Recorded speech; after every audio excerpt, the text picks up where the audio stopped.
What's going on, everybody? Are we live yet? There we are. Yep. What's going on, everybody? It seemed to take a little bit of time on this end. Nice to see you all. It's day 6 of rehearsals. Day 6, right? I mean, it's Yep. probably there. But anyway, today we've seen the Big Five plus the Netherlands rehearse for the very first time. And then we also saw the first half of semifinal 2 plus Malta do their second rehearsals. So a lot was packed into today. Things finished quite late, and normally we've been doing 2 lives during the day, and one would happen more in the afternoon. We're very glad that some of you have held on and stayed with us. Let's say hello to some of you. Hello to Morton V. Nice to see you again. Saying Italy has gone up on my list so much, and Måneskin's rehearsal today was one of my favorites. I feel like we're going to be hearing that a lot as we discuss. And other favorites were San Marino and Iceland. Nice, nice to see Latvian standing the Authentics pairing. Let's see where that goes, because I really like this story. Hello to Joanne Johnson. Nice to see you again. Hello to Sarah O'Halloran. RJ, nice to see you. Saying really proud of my country, the Netherlands. From what I heard and saw, it's going to look great. It does. I can tell you that for sure. Hello to Alethea. Nice to see you again. Hello to Ariana. Hello to Ben Enti. Nice to see you. Saying it's okay with the delay. I'm crying from Spain right now. I really felt the song. Are you in Spain, Ben Enti? Or crying because of Spain? Yeah, let us know. Marco Stanley. Nice to see you. Francesco, nice to see you. Ooh, lots of people sliding in. Nice to see Andy. Andy and Tommy and Clara have been very busy today. They've been interviewing a ton of people, getting in some reactions as well. So we hope that you guys, firstly, subscribe to Eurovoxx if you haven't done so already, because we've got lots of content for you. Hello to Nil Era. Nice to see you again. Sarah Helen's got a question, but I'm going to say hello to JP McKinnon. Bonsoir. We saw France today as well. Hello to Frankie. Hello to ESC Manga. And Ben Enti saying he's crying because of Spain. Remind us, Ben Enti, where are you from? Would like to know. And hello to Ride Bailey. Nice to see you again. Where was that question? Which one of the... Oh, okay. Sarah Hallen is asking, which of the participating songs would be used in your favorite soaps? I assume you mean like soap operas, right? Yeah. Now, so here's the thing. I have to establish that soap operas in the UK are very different from soap operas in the US and Canada. Are you guys fans of soaps?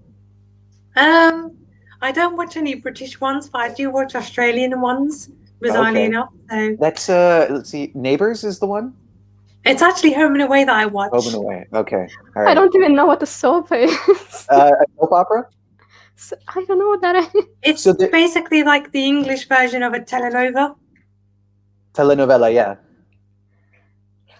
So they usually are daily programs. I mean, it might work differently in certain countries, but here they're known for being on during the day, and they're on like every day. And because of that, traditionally when soap operas started, the men would be at work and women would be at home. It was meant to provide programming for housewives, and it's reflected in that way. And especially like the American ones are very idealistic. It's all about rich people and their problems. Whereas in the UK, it's more about like working class people. Yeah, you have a whole mix of people here. Yeah, but anyway, we're definitely getting very off topic. I don't know. Are there any songs? Sorry, that's me. No, it's all good. Are there any songs from today that you would put in a soap opera? Estonia. Yeah, I think that's the perfect one. Jess? Yeah. I mean, I was going to say if there was kind of like a big, maybe fighting scene coming up, then Italy would be the perfect song. But if it's kind of maybe a more like romantic scene going on, then Estonia would work well with that, or Spain even. It depends what soap opera you have. Mm-hmm. Neil Era telling us that in Spain, Turkish soaps are very popular. Yes, that's true. But let's talk about some of these entries that we saw for the first time today. I'm really happy to have Lydia here. She is repping the Italian entrance right now with her T-shirt. And so I want to go to you first. What did you think of this first rehearsal from Italy? Well, I don't know how clear I have made this, but Italy is my favorite this year. And I had a lot of expectations for the staging. I really was nervous because we know the the thing with Italy and staging, so it always kind of like goes downhill usually from here. But I was very pleasantly surprised that the staging was just everything that I could wish for and even more. And it's like, I just wanted it to be like a concert. And that's exactly what they did. They made it their concert. They're not performing at Eurovision. They're performing at the Måneskin concert, which is incredible. And just their rehearsal clip, you can imagine that being like, I know I'm based, but you can imagine this being a winner's reprise and not the first rehearsal, because it was that good. Yeah. It was incredible. And just like the fact that it was not like, nothing was choreographed. It was all pure like improv, because you just know that Damiano was feeling himself, and he was on stage and just walking around and doing all the crazy shirtless things that he does. Speaking about shirtless, great choice of outfit. But yeah, I'm so happy with the staging. I think they did everything right, and I can't wait to see the full thing on during the grand final.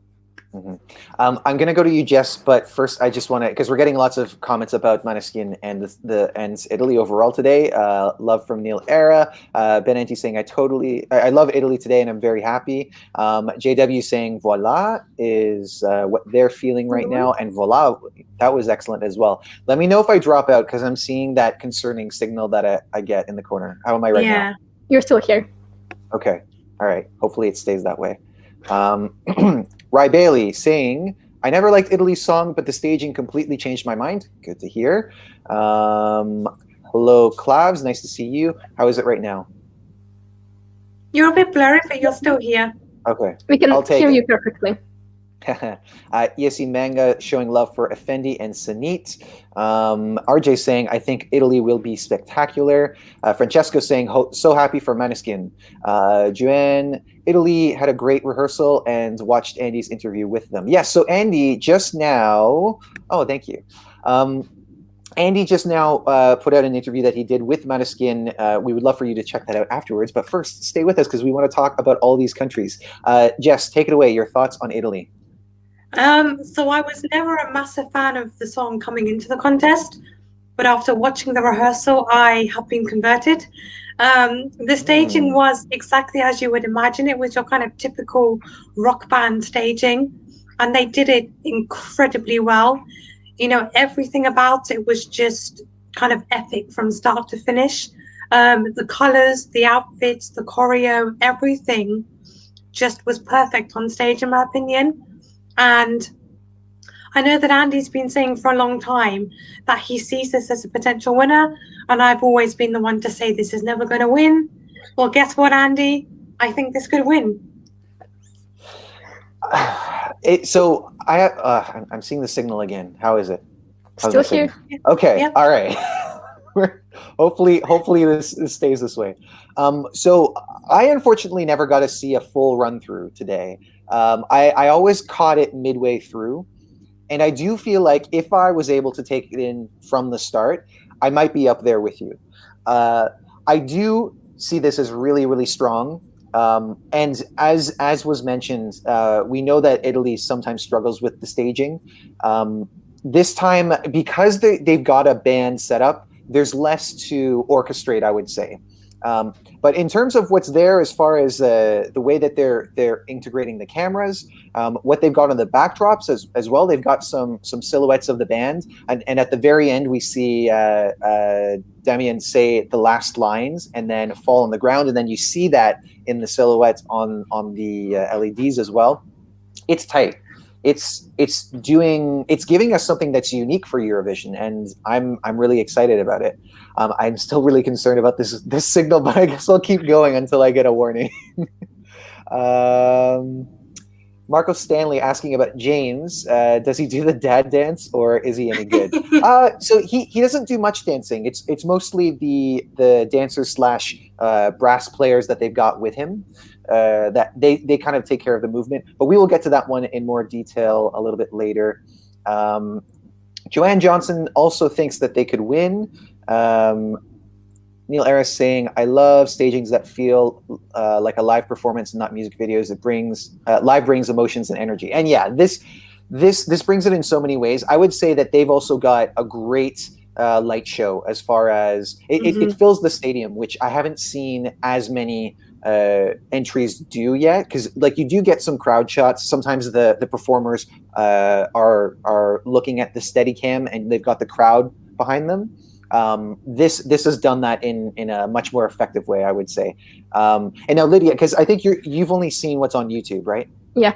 Okay, so well, I don't know. Anything else to say about this as far as what to expect, what can be improved?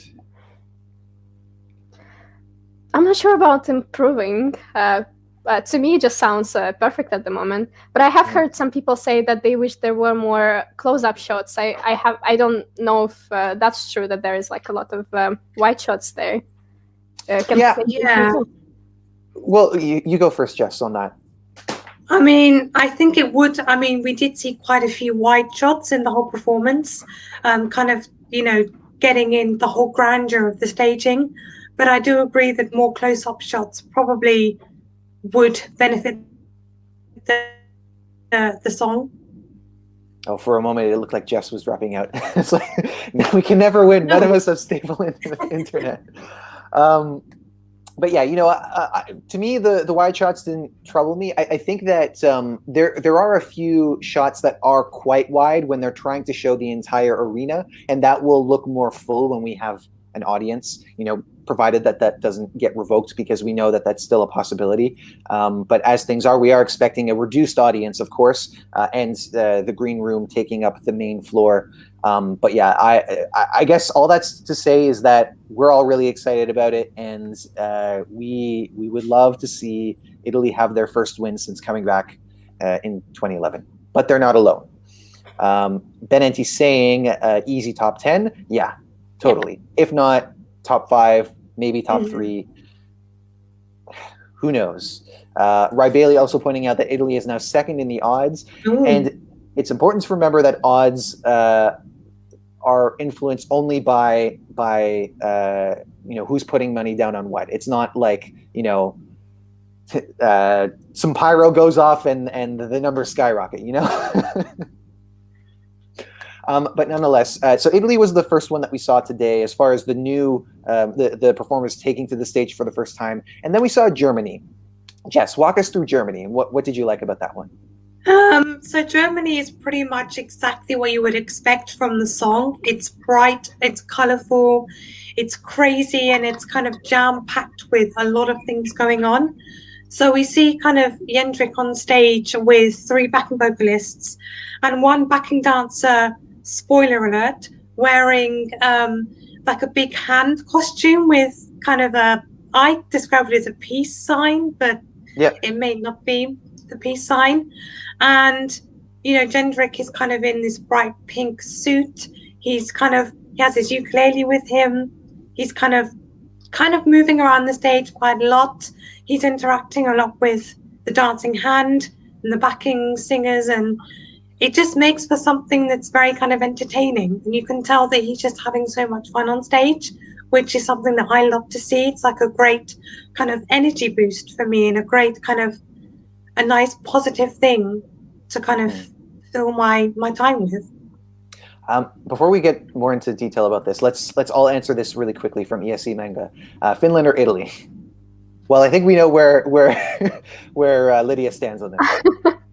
Well, it is Finland and Italy are my top 2, so it's not that far away. But Italy is first for me.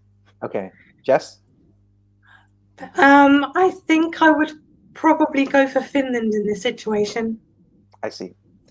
For me, it's Italy, no question, and that's all I'll say. Bailey saying that the German song reminded him of a CBBC Kids TV show. So I have to know, because this is one of those songs that appears to be a bit of a Marmite song. Some people really love it. Other people are not as into it. Lydia, where do you stand on this? Well, the way I think about this song is that I like it all the way until the first minute mark, and then after that I just kind of want to turn it off. But with the staging, it is very fitting. I think you can clearly see that Jendrik is having the time of his life on the stage, which is great, because I know that he's performing at Eurovision is basically his dream, and it's very nice to see people living their dreams. So that's great. I love his outfit as well. The necklace that he has with the word annoying. Yeah, I saw that. Yeah. I would love that one for myself as well. The dancers are very appropriate, I think, and the peace sign lady is kind of like a, because she was a middle finger before, and now she is a peace sign, and I think it's like a transformation of I don't care that you hate me, I actually love you, in that kind of sense, because that's what he's trying to portray, as far as I'm aware. The LED behind him is very fitting as well. I think they use it very well in the sense of the song. The thing I don't know about is the break with the speech. Yeah. Sorry, go on if you have more thoughts. Because he has that in his song as well, and it just sounds like a radio break, like what you have during radio programs when the artist just says something. But I didn't think they would actually translate that onto the stage as well, so I'm not sure what I feel about that one. I can tell you how I feel about that, and it doesn't work as far as I'm concerned. It's and that I think is among the problems for me with this performance, is that it just doesn't feel like what you're supposed to do on a Eurovision stage, and it doesn't feel like it's even, because it would be one thing if it was one of these joke novelty entries that was poking fun at the contest or at something else, which those are often quite divisive as well, and some do them pretty effectively, others have kind of crashed and burned. But yeah, so it really takes you out of the performance, and I don't know, because I'm like you, Lydia, where it's endearing up to a point, and then after about a minute, it doesn't really go anywhere. So yeah, it's really not my thing. But I do think that there's some clever things that they're doing here. For example, with the peace sign / der Mittelfinger, which I definitely butchered the accent on. It's very clever, because the costume itself, in its default position, is a peace sign. But what I think the dancer can do inside that is reach her arm into the index finger and pull it down, so it subtly becomes a middle finger without it being truly a middle finger. That was clever.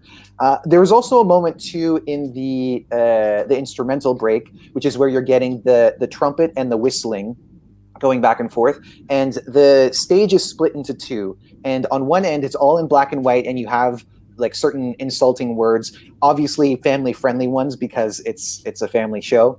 And then on the other side, you have this kind of sky blue, and that's where Jendrik and the backup singers are. And then the middle finger / peace sign is on the black and white side, and they're kind of going back and forth. So there is a really interesting theatrical dialogue going on there, and I have to say that was very smart. It's clever. However, I'm already lost at that point personally. And so I don't know. I guess it must be said that this song has an audience, but I just feel like for Eurovision, when so many people are coming in with these really beautiful emotive songs, or something like Italy, which is aggressive and it gives you a different feeling. This just doesn't seem to be anywhere close to the same level, I have to say, and maybe that's a bit harsh. Latvian talking about the nice camouflage for the middle finger. Ben NT says he still doesn't know about Germany, but in response to ESC Manga's question, he's on Finland's side. Euroboy4 asking where Andy and Clara are tonight. They've had a very long day. They might still be at the press center.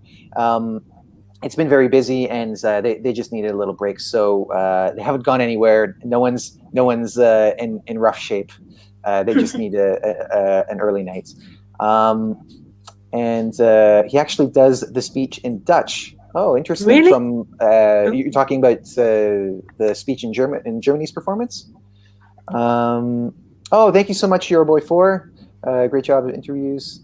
I agree. And Takum saying it's just a few words in Dutch.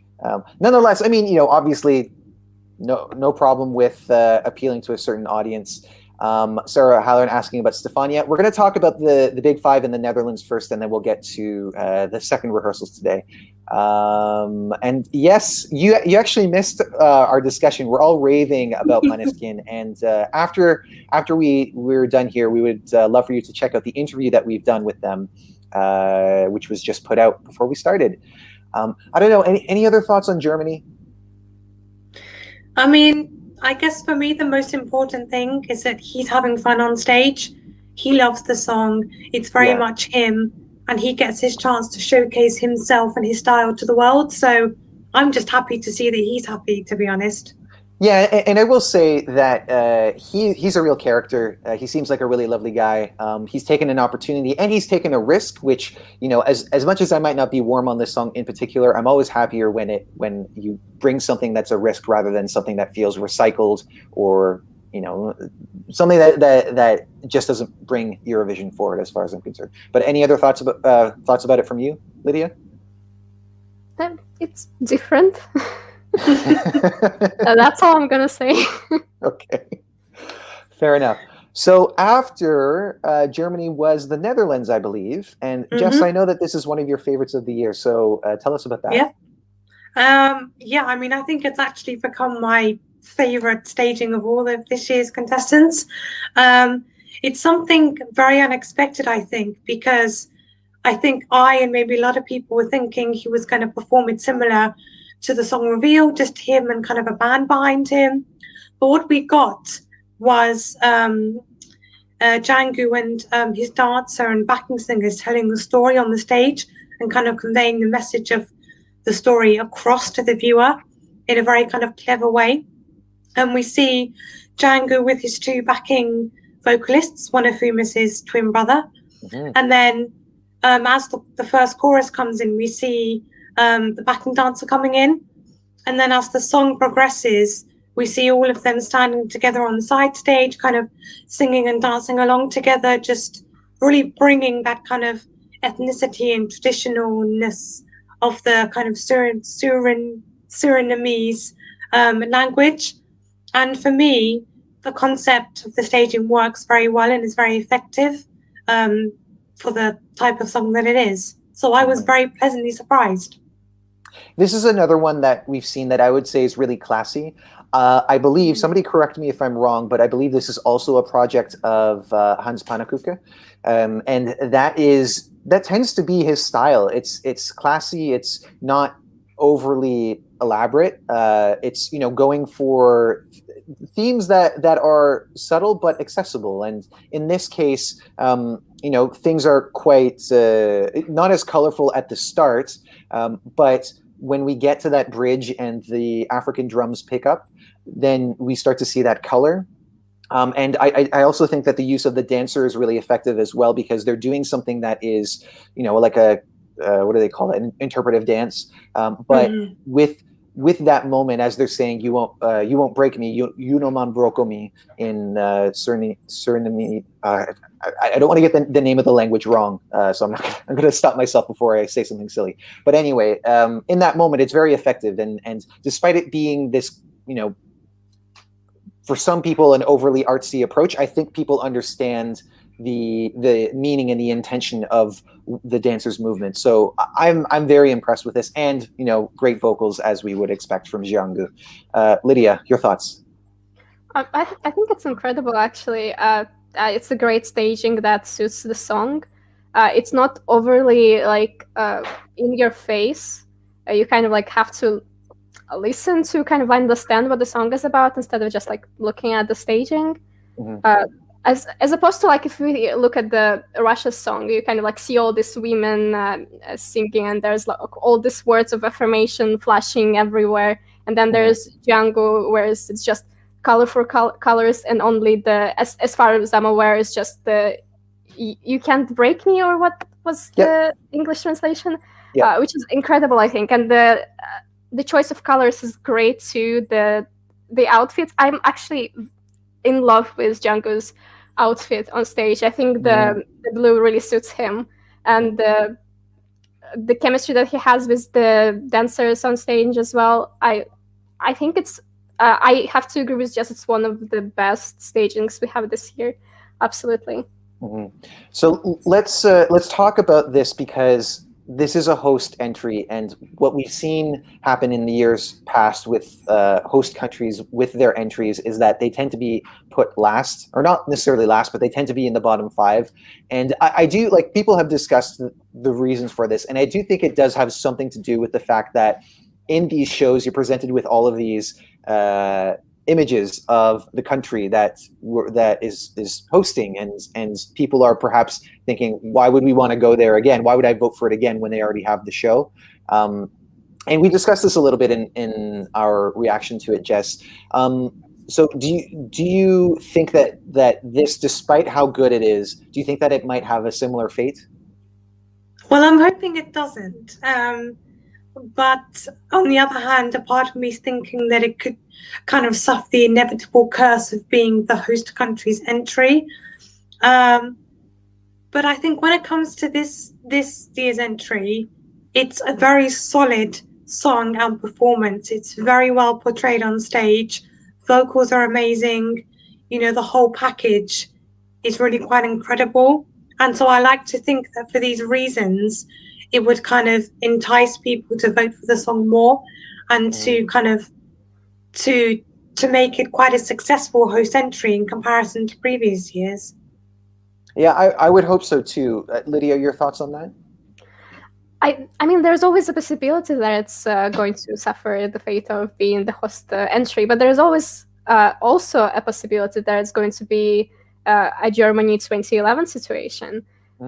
Because it depends on the song. It doesn't depend on you being a host entry, because this song is a good song, and I can definitely see juries voting for it a lot, and I can see televoters being in favor of it as well, because it has so much identity, so much just personality in it that you can't just not look at it, you know. Yeah, and you know, I want to agree with you, but I think when discussing this with other people, they would talk about some of the recent entries that we've seen. So, like, you know, Ukraine 2017, which, I mean, to be honest, I don't have too many opinions about that song, but it ended up close towards the bottom, and I don't think it was particularly deserved of that placing. Same with Portugal 2018, Israel 2019. I always felt was a bit hammy and over the top, but I don't think it deserved 0 jury points, to be perfectly honest. Me neither. Of course, that's not what came out in the show. My dogs are having a little tussle. Gusta. No. Oh, she's come over here. Here, since yesterday I had Bardo in on a little cameo. Here's Charlotte. What do you think of Eurovision this year? Any thoughts? Oh, there she is. Okay. Anyway, where were we? Israel 2019 didn't deserve 0 points. Yeah. Well, I don't know. Sometimes it's just how it goes. But let's get to what you guys are saying about the Netherlands. Rye Bailey saying the Netherlands made me cry a bit. Sarah Halloran mentioning Jiangu's twin brother, as you did, Jess. And yeah, that's cool. It's great that you can make it a family affair, much like we see from Iceland too, because we've got Daddy's wife and his little sister on stage as well. I didn't know his sister was there. Yeah, she's the one with the long blonde hair, the backup singer. Cool. Takom One saying, I am Dutch and I love Jiangu. The song is not doing much for me. Staging is colorful and fun. Vocals are incredible, but he still prefers last year's song. Let us know, have you seen the acoustic version of that? Because that's, I mean, I've always liked the song, but I think that the emotion of it I felt it more with the acoustic version. Have either of you seen the acoustic version of Birth of a New Age? I have, and it's amazing. Lydia needs to check it out. Yeah, we'll check it out. Benetti saying, I'm guessing the Netherlands have taken all the colors. It's in your top 4 this year. and JP McKeon saying there's a lot of diversity this year. Mhm. Absolutely. And let's see some of that diversity do well, and let's see this be an entry, for the beautiful story that it tells, and the meaning that it has to so many people right now. Let's see that get recognized with some points, please. Thank you, Joan Johnson. I'll let her know that you like her. She's a beautiful dog. She can be a little bit of a troublemaker sometimes, but I'm very blessed to have them here. And thank you, Euroboy4. And Takum saying, I've seen everything from Jiangu. I've seen him in concert before the pandemic, and he really is awesome. Yeah, he would be a performer that I would love to see live. And I also think that this song, too, would be one that I would love to be like there in the moment when he's performing it on stage, because I think it would be really uplifting. But anyway, after the Netherlands, we had France, I'm pretty sure. We did. Yes, Okay. we did. Yes. So this one, as we know, is more or less the same concept as the national selection. There are changes, as there always are, when it comes to bringing it to a new setup. So Lydia, I want to know your thoughts on France.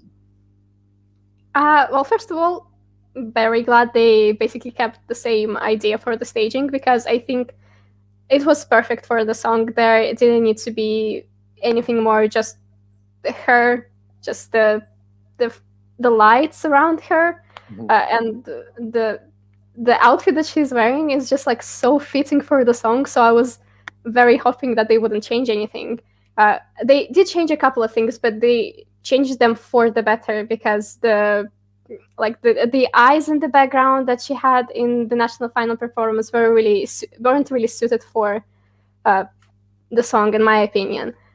But like looking at the rehearsal clip, because that's all I've seen, I know, that's okay. it looks amazing. It's definitely a contender to win, and I understand why it shot up this much in the betting odds after we saw the rehearsal. I know, Stu, it doesn't matter that much, but still. No, I mean, it's the odds aren't worthless. Let me emphasize that. They're showing that people have faith in certain entries, but it's the way that I see some people discuss the odds sometimes is like it doesn't make sense. Like they think that if a song is like in 15th place then in the odds, then that's people assuming it's going to come 15th in the actual show, when in reality they're talking about who has the chance to win. So you don't need to explain yourself.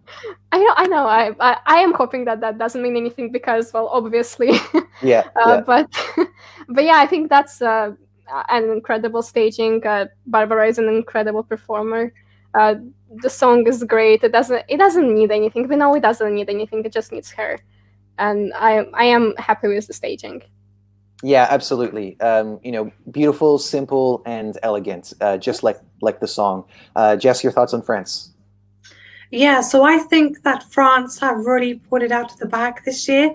They've got a great song, a great performer, and they've managed to kind of match the staging perfectly with the style of the song, and with also kind of, I would say, the style of Barbara in terms of kind of her look and her kind of vocals.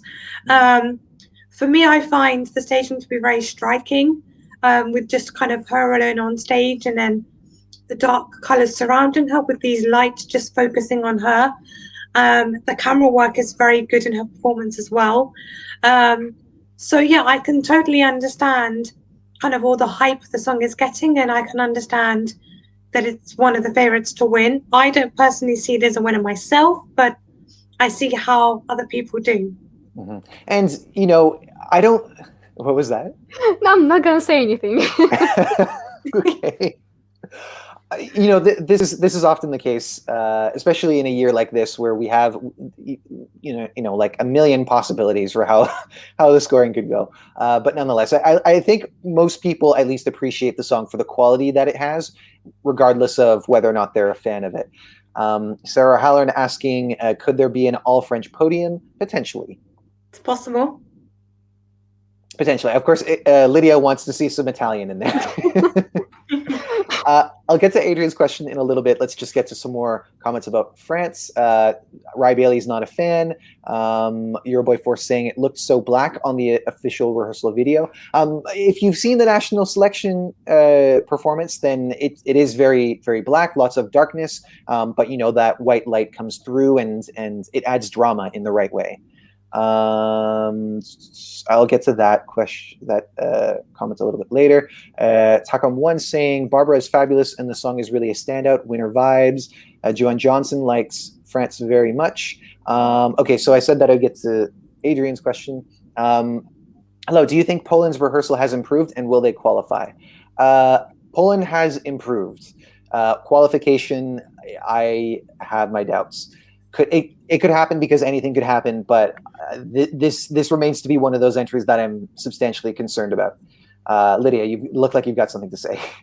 In my opinion, it's not qualifying. There's just no way it's going to qualify. I'm sorry for all the Poland fans out there. Just the juries are definitely not going to give it that many points. Let's be honest. Yeah. The backing vocals are really overpowering per foul, which I think is not a good thing. The staging itself is very, I mean, it's fitting in a way, but it's also very messy. And I can't see it making it past place 15, to be honest. To me, it's a lot of ideas that work separately but not together. Like the staging as far as colors and aesthetics with the bright neon lights, all that fits the vibe of the song. But when it comes to the over the top choreography and moments when we're getting the sparkle pyro coming from around the platform, that isn't coming together. And then I would also say just vocally, it's not anywhere where it needs to be as far as the qualification goes. Jess, your thoughts? I mean, I think watching the second rehearsal, there were some small improvements. I will give him that. But I think as an overall package, the staging doesn't completely fit the style of the song, or at least not every part of the staging. It's a bit kind of mismatched and all over the place. And I don't think this will qualify because I think there are a lot more stronger songs in the contest that will overpower Poland. So it would be very hard for them, I think, to stand out and qualify. Before we get to the rest of the big five, let's go to Jasper, who's saying Austria 100% in the final. Best stage, simple but amazing, and best voice this year. Dark Horse 2021, top 3 at the final. So I wouldn't necessarily... What's that? Can I please talk about this? Yeah, absolutely. Okay, so I agree about this being a dark horse and going to the final. Not sure about top 3, but I do agree that it's going to do quite well because despite all the things that we were thinking about the song, there's not really that much of a standout. Seeing it next to all the other stagings of all the other countries, it stands out so much. And also Vincent's voice is just incredible. The staging is great. I love that it's in black colors. I love his outfit. It kind of it gives me the 2018 Austria vibe. So I can definitely see it doing well, and I would love it to do well because I love this song. I'm one of the only people who has this song in their top 10. So thanks. I have it in my top 3. Oh, there you go. That's great. Andy too. Andy's a big fan of this one. Oh, I'm glad I'm a part of this team, honestly. And me as an Austrian Canadian, I'm not a big fan of the song, but I agree with all the points made as far as it's qualifying because, as you said, it looks really, really great. It's I've said this a number of times, so I won't elaborate I won't go into detail, but it's an effective use of very little light. And again, much like Barbara Pravi and France, it's drama. It's knowing how to compose an image without using anything extra. Literally just light and darkness, and using empty space, which I think that that takes experience in order to do. So yes, I feel pretty confident about this going to the final. I wouldn't say top 3. like Jasper has said, but I like your optimism. And I mean, if we're talking about comparisons to Austria 2018, which did come third, I suppose nothing is impossible. Coco saying France and Italy. Oh my God, pure art. RJ saying the winner is unpredictable this year. I like it. Yeah, it's exciting. We like, regardless of how this is going to turn out in the end, whether it's your favorite or not, whether it's Maneskin or not for Lydia, nobody will deny that this year was exciting. It's just a lot of fun. Then Mars saying that they really like Greece and Cyprus this year. Your boy 4 saying I'm a fan of 80s music, so I like Poland too. And I want to also just say that I think that there are things that work for Poland, but again, it's not coming together like it should. We got Puppy saying Croatia the winner. I know there's lots of fans as well. Morton V is also a fan of Poland, and Rye Bailey is a fan of Austria. But now let's go back to the Big Five plus the Netherlands. And we've talked about the Netherlands now, and I believe the next one that we saw after that was the UK. It was. Okay, so Jess, start us off. So for the UK's entry, or the performance on stage, we can see trumpets play a big part in the staging. So we have 2 massive trumpets kind of in the middle of the stage with a podium in the middle where James spends quite a lot of the performance singing. And then he's joined on stage by kind of, I think it's 4 backing dancers and vocalists who have kind of mini trumpets on them as well. And for me, I think the staging is good, but not great. I feel like with kind of all the colours they have on the backdrop and these big trumpets, it maybe can come across as a little bit cheesy, perhaps. But I think but overall, I think, it was fun on stage. I feel like, James was having a great time on the stage, and there was definitely, a lot of stage presence for the song, and it came across well. It's just the staging is a bit of a letdown for me. Simple Things pointing out, where are they keeping the UK and Spain's props? They are, yeah, that's the thing. They are huge. Before I get to my thoughts on this, Lydia, tell me, what are your thoughts on the UK? It's okay. I think it's a very middle of the table staging. Like it has the trumpets and stuff, which is I guess it's fitting to the song because they do have trumpets in the song. There's still a very interesting choice to have like 2 of them propped up like right next to each other. It's interesting. What I didn't exactly like about the staging from what I've seen is the color palette that they chose. Because when I think about embers, I think about like gold hues. I think about orange. I think about like all the like more lively colors than what they have. I think they're a bit too dark for a song like Embers. But maybe it's just because I've been listening to it so much and I've kind of like had my ideas about the staging. So it was kind of a little bit disappointing. But I think for people who are seeing it for the first time, it's not going to be that bad. Maybe. What I'll say about the colors and the lighting, it starts off with red and blue, as we see in like the promotional artwork, and we saw in the music video. Of course, the music video also had more like teal and orange. Then it turns into something else where there's lots of color, which to me, I mean, that doesn't work for me personally. The trumpets don't work for me personally either. Wow, I've taken your catchphrase, Jess. Now I'm the one who says for me personally. Because you have the dancers with brass instruments in their hands. I don't think it's necessary to have these huge props that take up so much space. They're also suspended from the ceiling, and then they descend slightly. To me, this song has such a cool UK club vibe that the lighting that we saw again in the music video and the promotional material was supporting, and all that's kind of been taken away for the most part in the higher tempo moments. Not higher tempo, but like with the bigger instrumentation behind it. So I wish that they would tone down the lighting at least. I think those trumpets are there to stay. But yeah, I would love for them to tone it down, get that like moody lighting, and give this a house song feeling personally, and maybe I'm feeling a bit strongly about this because like electronic music is my domain, and I want for this to do well, and I want for the UK to get themselves a respectable placing and to get more people in the UK interested in Eurovision, but I don't think this is going to do it.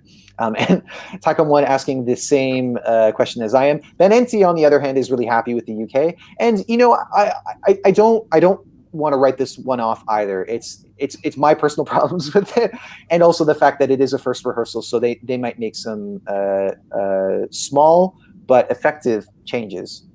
Another thing that I liked too was that they had, at first I thought they were laser lights, but now I think they're actually almost like fishing line, because he's up on this circular platform and then he's surrounded by what to me again looked like very thin laser lights, but I think it's an actual physical thing that they have lit from above. Very nice touch. More of that, please. I don't know if you two noticed this when if I say words like out. Do you hear it? I haven't actually noticed it, but I think now I probably will. It's a bit of a Canadian stereotype. I definitely have it. There are certain people, like if you go 30 minutes north of here, it would be really thick. It'd be like out, and whereas an American would say something more like out. Well, I don't know if I can undo it, but you know what I mean. UK has been Enti's third. Simple Things saying the UK has potential, but we need to remember it's the first rehearsal. Yes, as is important to always do. Not counting it out by any means, but I think that they have some work to do. Vocally was good. You guys would agree with that, right? Yes. Okay. All right, and then after that we saw Spain. Lydia, your thoughts on Spain and what they're bringing? Well, from what I've seen, it is a very pretty staging. I do like it. I am a bit of a sucker for like the moon imagery and like the universe imagery. Always like I will always find that very attractive and enticing. So I did like the staging a lot. I like if we just take a moment to talk about his voice. Oh my gosh. It's probably like, dare I say, the best male voice this year. Ooh, that's a huge compliment. Maybe I would put Vasil in that territory. Vasil's up there as well. Yeah, and like it's almost like take your pick when it comes to Eurovision. but please continue. But yeah, the staging, the lighting is very fitting in my opinion. The colors are very fitting in my opinion. His outfit is very fitting in my opinion. Overall, I think it's like one of the best Spanish stagings we've had in years. Yes. Which is a great compliment, I think, because they haven't been doing that well lately. I still remember the disappointment when that was 2019. I don't even want to talk about that. But this year is great. I really like the staging. Yes, and I have to give my compliments to the team who've done that, because it's effective. It's exactly what the song needs. And I don't know if the video has been published yet, but I know that, Jess, you said that you felt like the staging was almost better than the song itself. Tell me more about that. Yeah, I mean, I think the staging does suit the song perfectly, kind of having these darker colors with the kind of moon and all of these bright lights coming in, and I do think it's very effective. But I feel like the song in some parts is not strong enough to match the kind of amazingness that we're seeing on stage from Blas and from the backdrop. But I mean, overall, I think Spain have done a very good job this year with their staging, and it's probably one of the best stage entries they've had in a long time. And I said this before, and I'll say it again, I do think this will get Spain out of the bottom 5. I hope so, because we've seen Spain do well with ballads. An exception would be 2018 with Alfred and Amaya, but that was again a victim of poor staging. And I was watching that recently, and yeah, it was something that was lacking movement. Nice tender song, maybe not a song that was good enough to get them really far. And yeah, I wouldn't say like the staging cost them a win or anything, but it was probably a factor. And yeah, so I think, lots of great elements here. I caught a little bit of the press conference that Blas Canto did after his rehearsal, and it is a very personal song to him, thinking about the people that he's lost in his life, including his grandmother, which we see not obviously his actual grandmother, but in the music video, it's telling that story. And I believe that he lost his grandmother to COVID-19. But anyway. And he got quite emotional in the song, but he says that he would rather. Well, I don't want to get the words wrong, but he apologized for being emotional. But he says that when he's actually performing it, he needs to be composed, and he's here because he really believes it's the moment of his career. Chris saying that Blas is indeed very talented, but the song is beneath him. I think. Yeah, it's not a song that's winning over everyone, but I don't think this would be the kind of song that would win over everyone to begin with. There are some people who absolutely love it, and they're not all Spanish. Just to remind people. Euroboy 4 thinking the complete opposite of at least Lydia and I, saying Lavenda's staging was far better in the song too. Too much for me.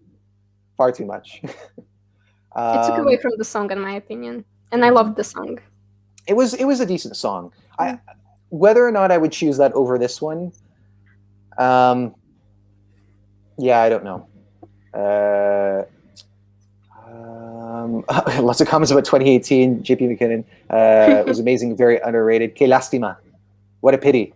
Dan Klum saying Spain 2018 had poor staging, yes, but I wouldn't compare it with Blas's as much or more emotive power like Michael Schulte. Potentially, I think there was something else in the music, like as far as composition and his delivery that worked a little bit better. But like I would say on with regards to Blas's vocal performance, then yes, he is feeling the song, and on the night it's very possible that he could reach out to the audience. Of course, you do have that added layer of it being in Spanish, which not everybody speaks. Or certainly less than there are English speakers. But I like that approach. I think that's a bit more reassuring. Rye Bailey loves Spain 2019. Sarah Halloran will say, "I'll try not to cry when I'm performing." And yes, Ben Enti feels it as well. So absolutely, this song it has an audience, and if this were to be, I have my doubts, but if this were to be the song that gets Spain in the top 10, I would be happy. Me too. Anything can happen. Exactly. So those were all of the first rehearsals that we saw today. And of course, we saw a number of, won't go into each one in detail, but going to you first, Lydia, what was your favorite from today? Iceland. Yeah? Iceland is just, I think it has a very good shot at winning with the staging like this. It's very memorable. Even like the first part of the song that they showed in the rehearsal clip is very much like the second I put my eyes on it, I was like, wow. Yeah. That is it. That's it. That's what it's supposed to be. And it's incredible. And I've seen like pictures of it as well with the backdrop, with the pixelated characters like at the back of them. And I think it's so smart and so just so fitting, and it's incredible. And I've said that before, I'll say it again. People should not sleep on Iceland just because it was a favorite last year. It's still a contender to win this year.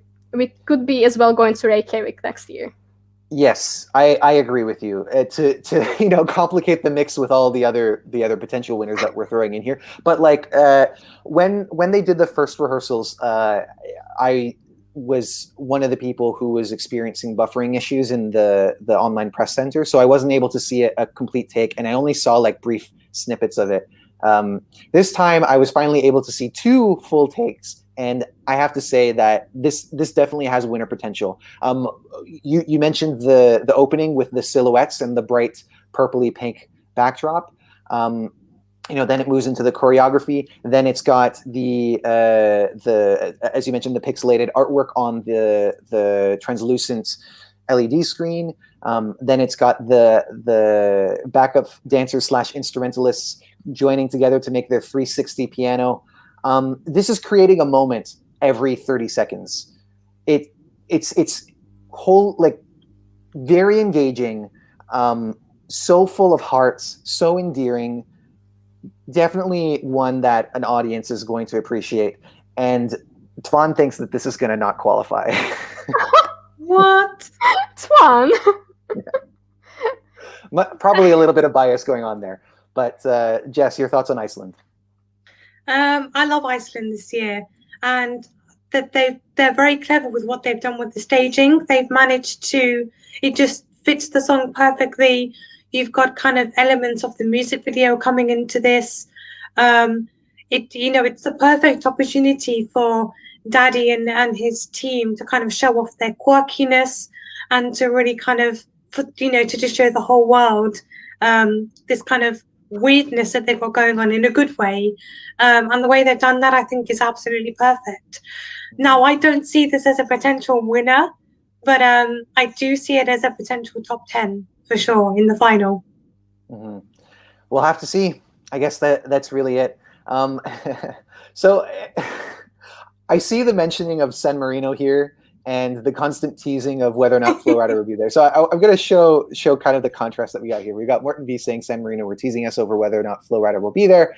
And then Chris saying, I'm so over San Marino's publicity stunts over Flo Rida, he's not even relevant anymore.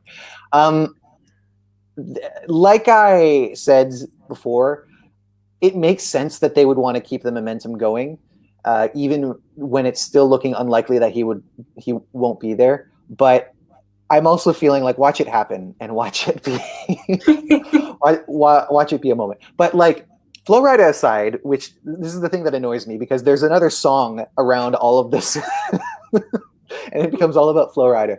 The San Marino was too early in the morning for me to see a full take of. It might have been the fact that they added all these details on Flo Rida on her headpiece today, but I was kind of like, this is a little too weird for me.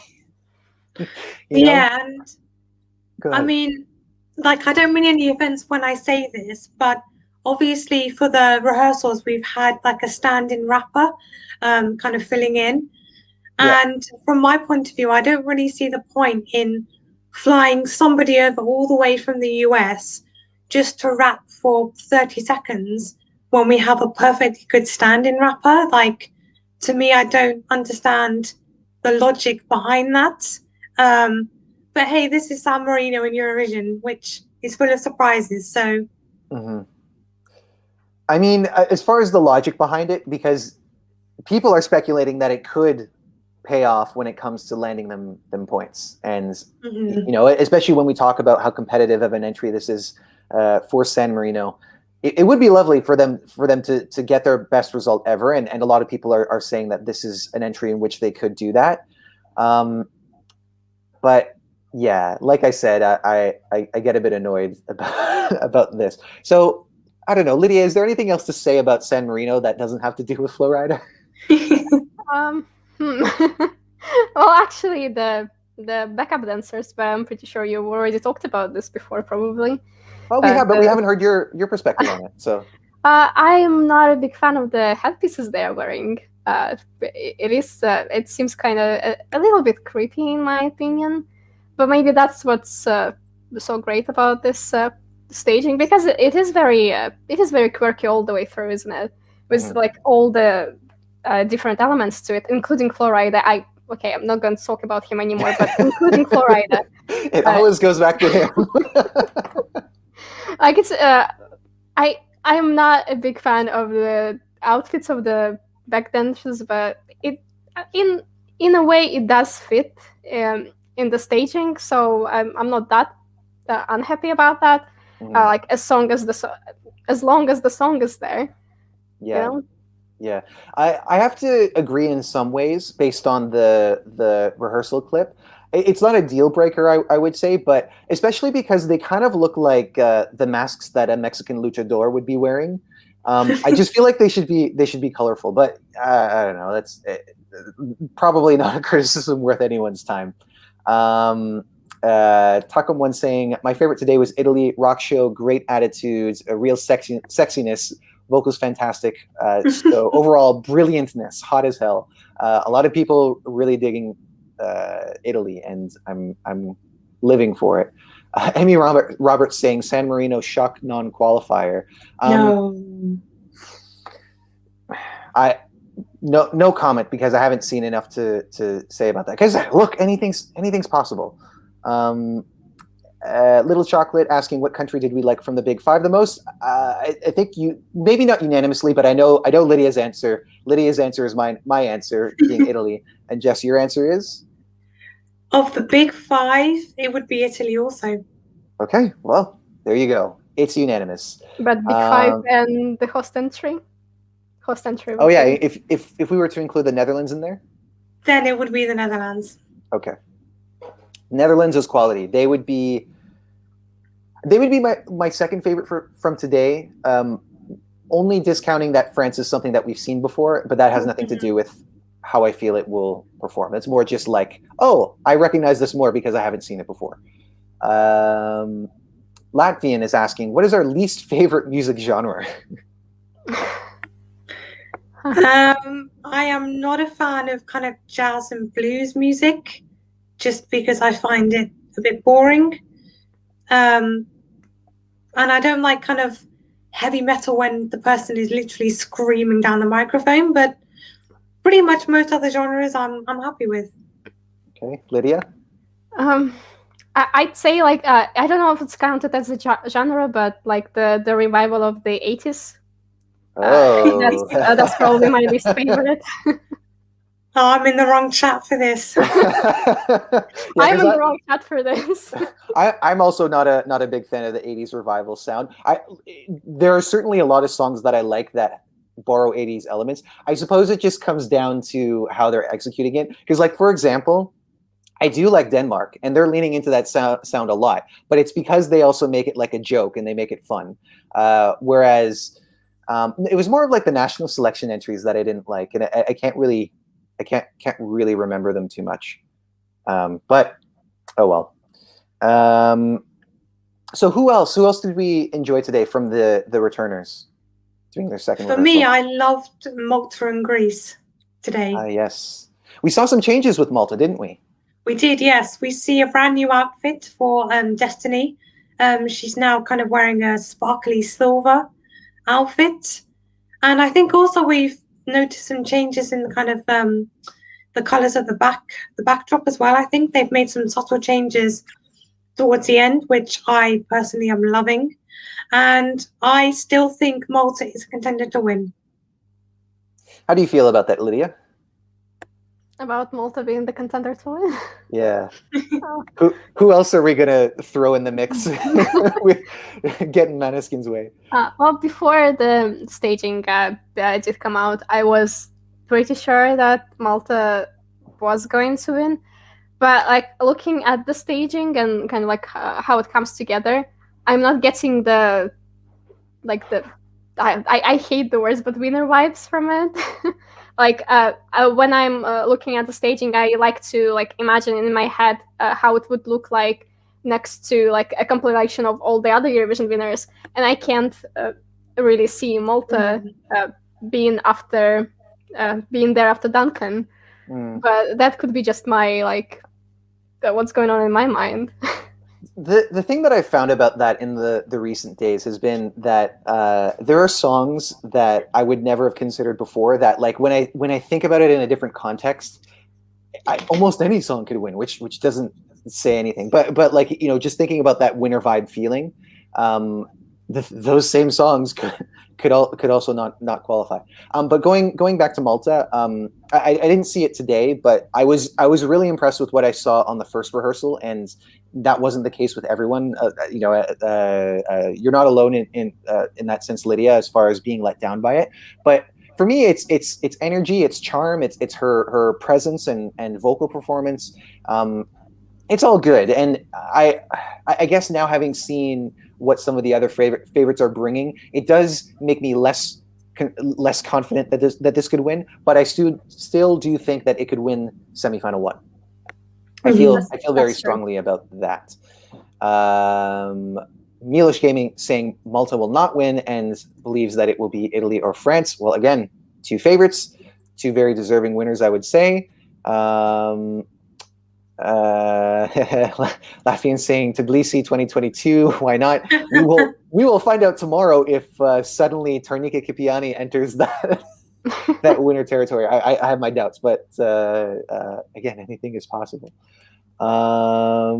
Sarah Halloran, not surprising, saying Athens 2022.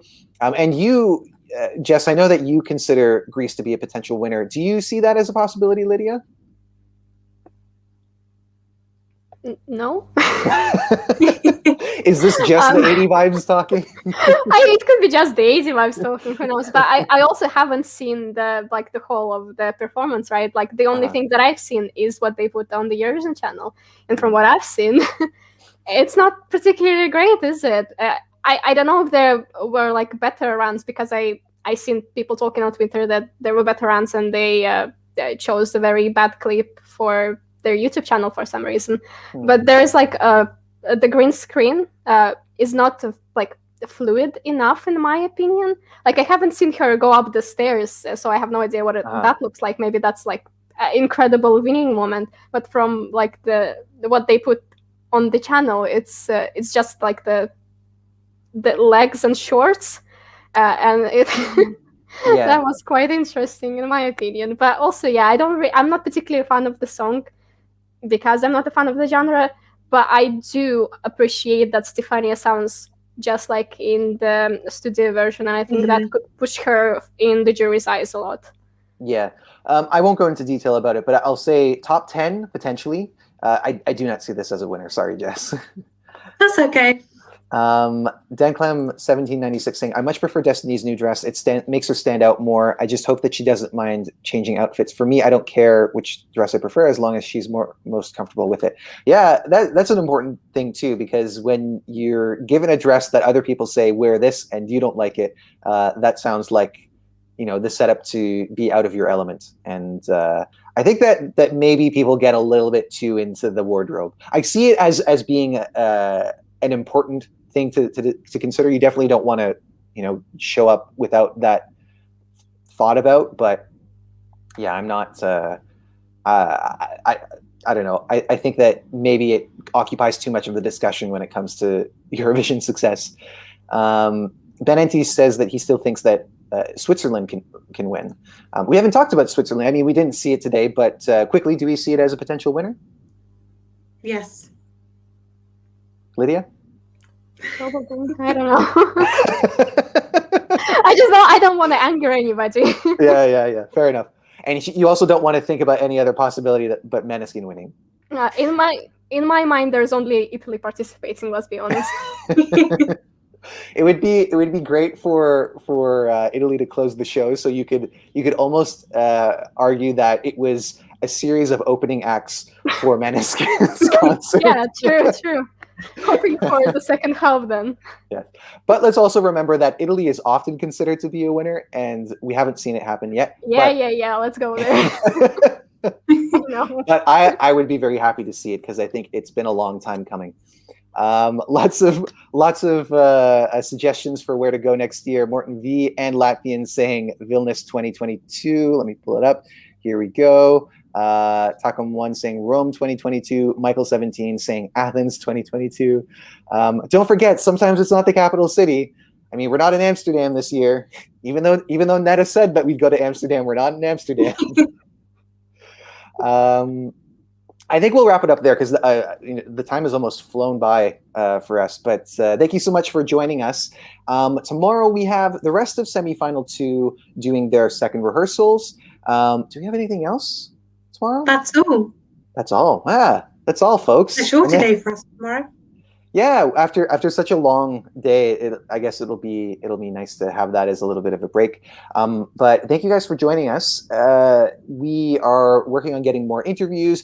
Clara, Andy, and Tommy obviously weren't here tonight as they are normally. They've had a long day, but they're bringing more content for you. So if you haven't done so already, please subscribe to Eurovoxx, give this video a like, reach out to us on our socials at Eurovoxx on Facebook, Twitter, and Instagram.